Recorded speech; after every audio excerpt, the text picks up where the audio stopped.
C Joseph Vijay எனும் நான்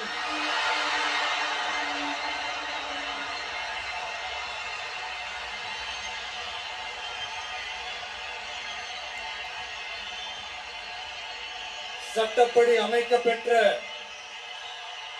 இந்திய அரசியல் அமைப்பின்பால்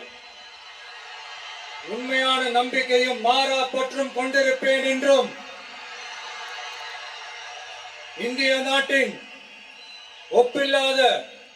முழு முதல் ஆட்சியையும் ஒருமையையும் நிலை நிறுத்துவேன் என்றும் தமிழ்நாட்டு அரசின் முதலமைச்சராக